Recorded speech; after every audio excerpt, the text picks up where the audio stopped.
On kyllä lystiä. Tässä voisi olla koko päivän. Oi.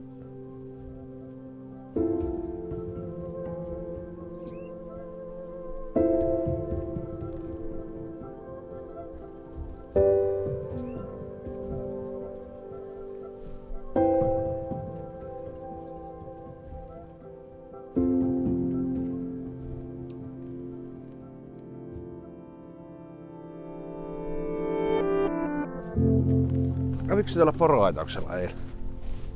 En mä sen enempää kuin mitä asettelin sitä kameraa. Joo. Niin. Onkohan ne porot tuolla? Kuka siellä?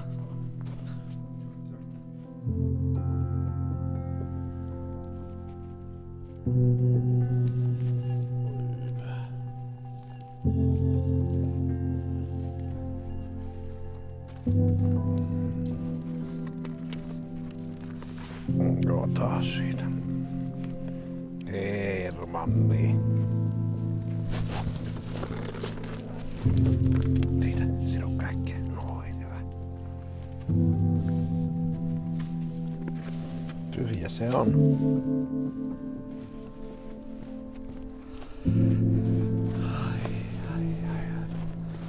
Onkohan tässä Jouni synttäriä vaan toki? Ai tuo.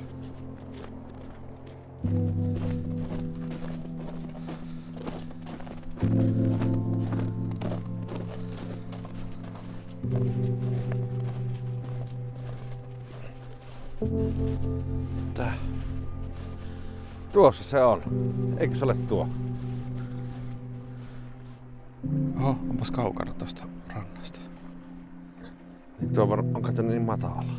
Menisitkö tuo vapaaehtoisesti? En mieti, jos se olisi tuo sauna päällä, niin tuosta olisi ylempää. Tätä meidän mäkistä on vähän matkaa, niin varmaan ehtis epäillä itseään tuossa matkan varrella. Niin monta kertaa. Saakeli, nyt tähän dokkariin on tehty jännite. Vähän niin kuin alussa laitetaan aseen, niin sitten lopussa on pakko ampua. Nyt kun tuo on näytetty. Ai niin, missä me ollaan? Me ollaan täällä Kielajohkalla. Meillä on Jaakko Laitinen. Mie laulan ja teen lauluja. Me olen tullut tänne vähän niinku lauluja tekemään. Se on hyvä päässä arjen ympyröistä ja rutiineista pois. Aivot saa vähän eri asentoja vinksin vonksin, niin voi alkaa katselemaan, mitä sieltä tulee. Tuleeko sieltä jotakin? Se laulunteko on helppoa, siinä kun ne asetukset on oikein, mutta se on hankalaa niiden asetusten oikein laittaminen.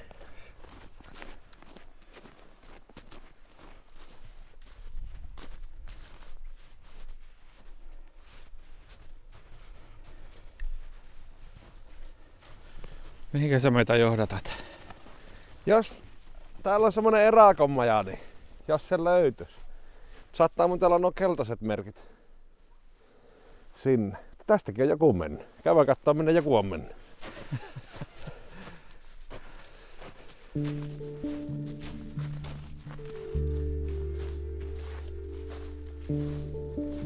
Saakeli, täällä on kyllä helppo menettää tuo suuntima. Ei, tuolla on tuo rinne jo. Tuonne jonnekin. Tuleeko usein käppäityä täällä?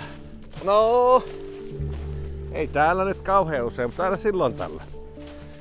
Tämmönen pöpelikös ja käppäileminen on minun kyllä suosikki hommia. Vähän kun on laiska liittolainen, niin välillä saa potkia itseään liikkeelle. Oi. Kuinka usein olet ollut täällä Kielajoella? Mitähän mie? Sanoisinko, että 6 kertaa. Se on varmaan aika lähellä, ei varmaan ihan tarkka luku, mutta sinne päin. Kuulosti aika tarkalta. Joo.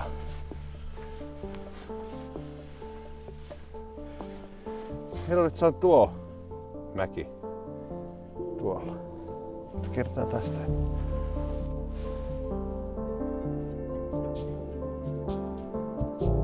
Huomaatko itse noissa omissa teksteissä, niin onko sulla mitään semmoista teemaa pitemmän päälle, jos miettii vaikka 10 vuotta? No se menee vähän kausittain. Ekoilla levyillä on lemmenlauluja. Sitten on jotakin olevaisen pohdiskelua ja tämmöstä. Et se, kyllähän sitä löytää teemoja. Sitten se vähän myös menee sille, että ne aikakaudet sekoittuu, kun ne ei välttämättä ne laulut tule levylle siinä tekojärjestyksessä. Niin se olisi kyllä itselle hauska, jos niissä olisi aikanaan laittanut niin päivämäärät talteen, että koska tullut mitäkin. Niin aivan. Näkyisi se. Niin eri levylle saattaa tulla eri...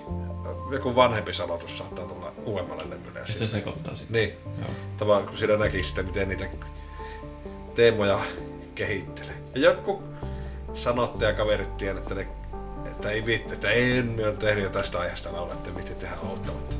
Minä itse ainakin on valmis tekemään vaikka 10 laulua samasta aiheesta, että varmasti löytyy se paras tapa käsitellä jotakin aihetta. Kyllä jos tulee huono laulu, niin se unohtuu. Se ei ole niin vaarallista. Tämä on tämmönen erakonmaja. Me tehtiin tuo Kairakosta musavideo, niin täällä kuvattiin parit kohtaukset. Ja täällä on aikanaan asunut joku erakkoja päin. Muistaakseni se oli semmonen valokuvaaja-ukko, joka sitten sai tarpeekseen maailmanmenosta ja tuli tänne. Tuolla on jotakin jäämistöä vieläkin. Osaan on turistit vienyt. Se kuulemma pikkuhiljaa katoaa se erakon muisto maailmasta. On siellä jotakin vielä.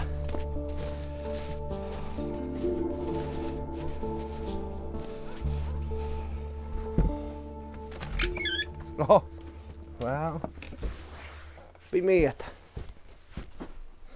Täällä se on asunut ja ihmetellyt.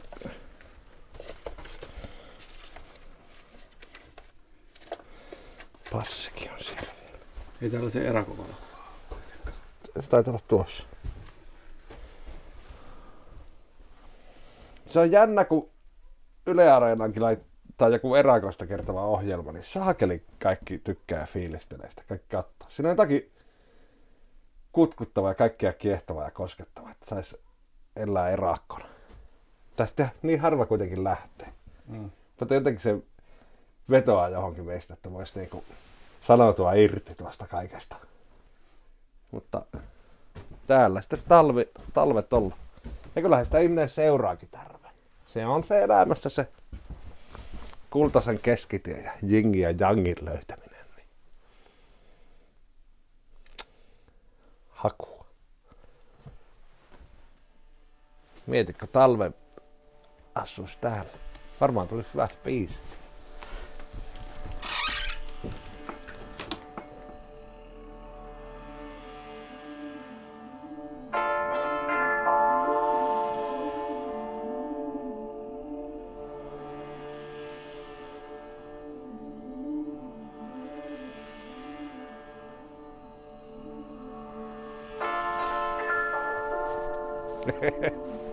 Mietitkö, ufot tulis nyt tänne ja sanois, että take me to your leader.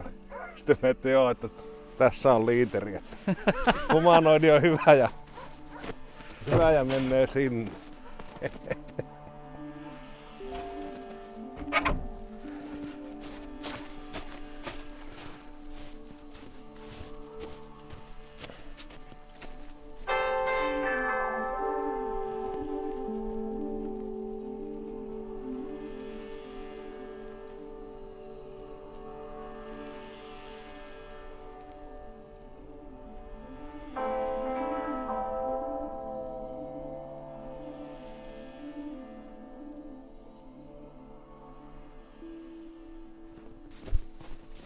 On se kyllä polkua pitkin niin paljon nopeampaa tämä kulku. Oh.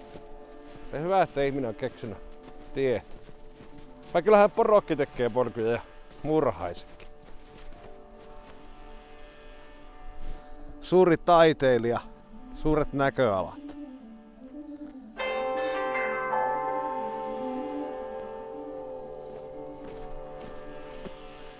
Kato, nyt me ollaan takaisin sivistyksen parissa.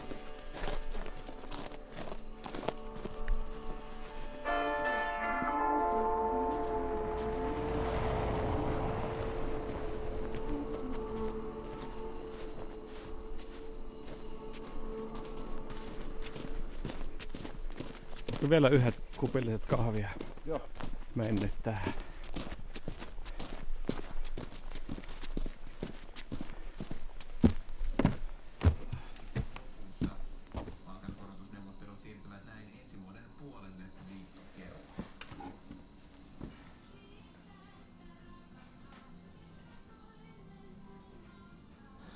ottaa tuon laagerille ja viinietiikkaa.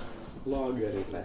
Niin, alemaan keittelemään niitä poronkieliä, kato. Niin. Ne siellä voi porissa. Ja... Mites pitkä se on se prosessi? No se 2-3 tuntia menee. Kun ne siellä keittyy. Ei siinä ei tarvitse koko ajan olla tuohon hämmentämässä. Niin.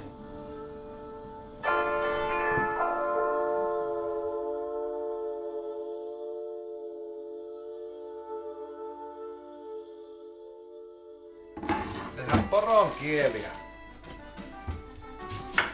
Tässä on sipuli.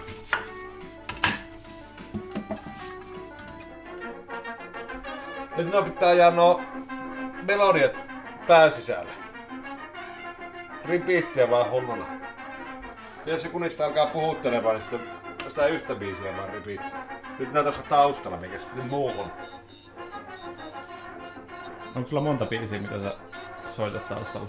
No tossa nyt mitä 8. Mie en tiedä mikä täällä on hätäällä tällä modernilla. Kokeillaanpa toista levyä.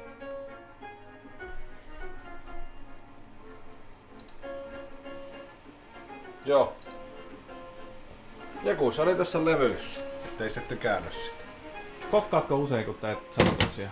No joka päivä se pitää syödä. Ei se mulla mitenkään liity, että... Ja nyt vaan tässä... Kun niitä biisejä pitää kuunnella ja silleen... Tai... Ajaa aivoon, niin tässähän se menee hyvin. Sitä on niin malkkaamaton, että sitä olisi hankala vaan istua tuossa ja kuunnella näitä.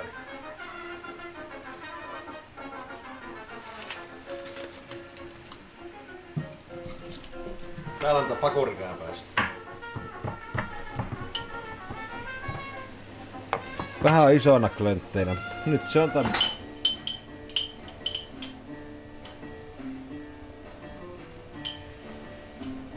Oi sitä. Vähän vielä. Oi.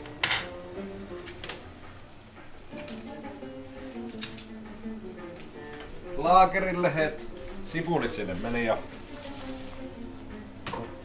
pippuria. Kaveri sanoi, että miksi minä laitan näin paljon mausteita. Niin tässäkin on monet tyylit. Oliko se suola? Joo.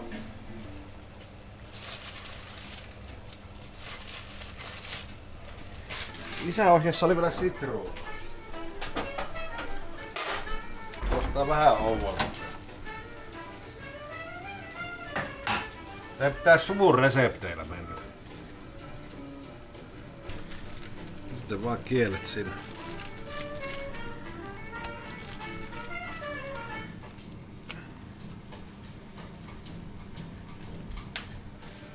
Nyt se antaa olla. Tossa on meillä pakurikääpä, niin senkin voisi laittaa jo varmaan tekkeytymään hiljaisemmalla. Vastustuskykyä.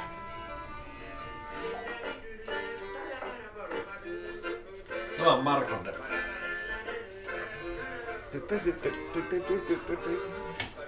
Sitten mulla on vanha vihko. Niin voi sitä katsoa, jos mä keksin joskus aikaisemmin jotakin hyviä ajatuksia. Me voi iteltä pönniä, kun ne unohtaa.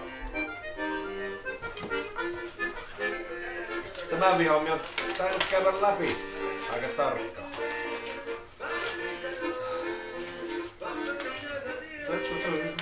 La la la la.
Saanko kysyä, kun sä pyörittelet noita niinku, kun sulla on eri biisejä, Joo. sä kirjoitat sanoja tohon välillä, niin voiko ne mennä niinku mihin tahansa biisiin vai onko sulla niinku miten se, onko ne korvamerkittynyt johonkin biisiin noin jotkut sanat vai?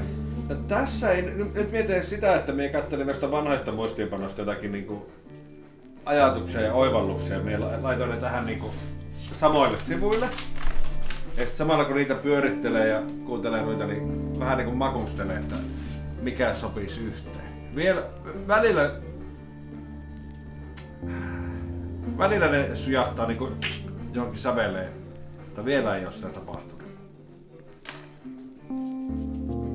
Kattelee vähän, että mikä sopisi mihin tavumäärän puolesta ja fiiliksen puolesta. Ja Taija.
Kieli kertoo. Kielet siellä. Minusta tuo tarkoittaa, että sulla on luvassa onnea ja erityisesti vaurautta. Ja myös no, rakkauden pippuri alkaa tuolla kiertämään, niin sekin on hyvä merkki. Oliko toi jotain kansanperinnettä vai keksit? Ei, minä keksin tuo.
Laulu on valmis. No ei ihan valmis vielä, C-osa puuttuu, mutta kyllä niitä C-osia nyt tekee.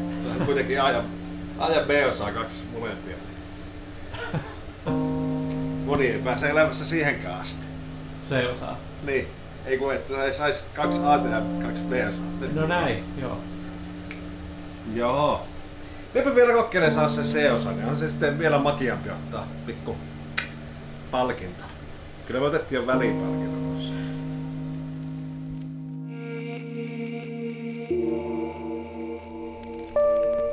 siinä semmonen joku kulkijajäbä käppäilee taigan laitaa pitkin.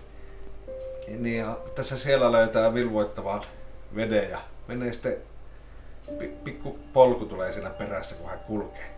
Ja sitten se nukahtaa iso kiven juurelle ja se alkaa näkee ihania unia, jotka sitten muuttuu painajaiseksi. Ja sitten se näkee semmoisen unen, että se tulee loppuviimeen hirveän monta muutakin kulkijaa, jotka kulkee sitä samaa polkua ja se polku kovenee niiden kulkijoiden alla ja lopulta se iso kivi murskataan ja sitä tehdään aidat sen tien ympärille, ettei kukaan eksy pois sitä oikealta tieltä ja sitten on niin paljon saappaat painaa sitä tietä, että se tulee syvä rotko, jonne ei mikään valo loista. Mikä on oikea valo, keinovalo kyllä.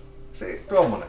Tuo ajatuksemme on vähän sama ajatusta pyöriteltiin yhdessä kirjassa, jonka minä luin vasta. Niin sitten ajatuksiahan saa pölliä, mutta ei saa muotoa ja ajatusta ei saa, mutta hyviä ajatuksia kyllä voi pyörittää.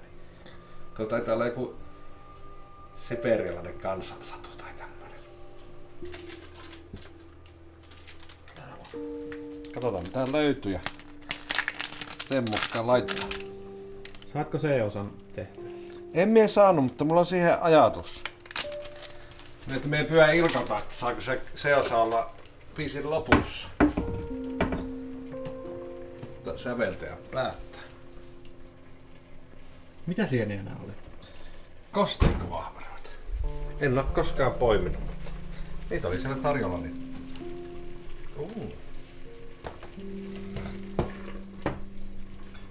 Tää on aika tämmönen, poron kieli on aika semmonen niinku, miten sanoisin, lappihenkinen ruokalaji. Eihän niitä poronkieliä etelässä kasva. Oot sä erikoistunut jotenkin, että jos sä oot muutenkin semmonen tällaisen periferian puolesta puhuja, voiko näin sanoa? Voi. Näkyykö tää tuossa ruoanlaitossa sitten teikä? Näkyy. Ja tavallaan, kun mie en tykkää noita tehotuotettua lihaa syyä, niin poro ja villit kalat, niin niitä viittiin tehdä. Kyllä mie tein jotakin niinku eksoottisten maiden ruokia välillä noista lappilaisista raaka-aineista. Tuostakin saattaa tulla vähän nyt semmonen valtamereen takainen lopputulos, vaikka raaka-aineet on täältä. Katsotaan.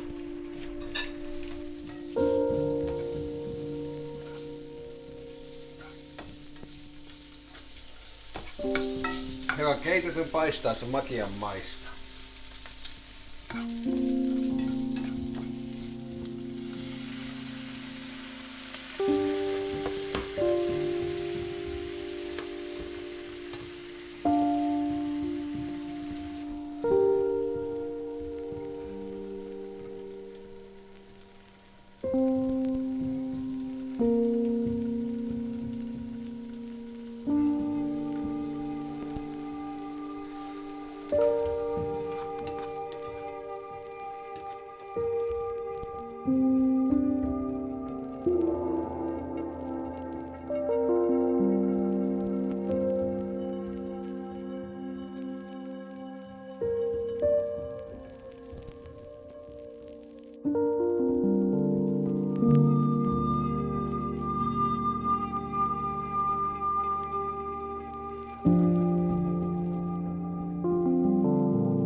Niinhän sitä sanotaan, että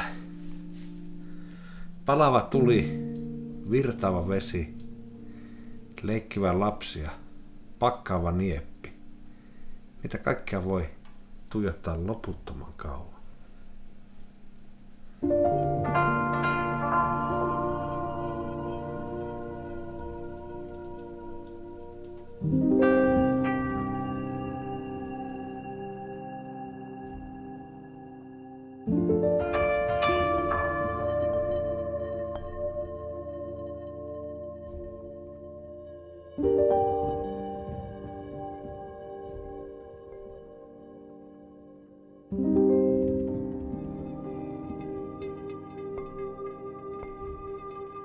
Mm-hmm.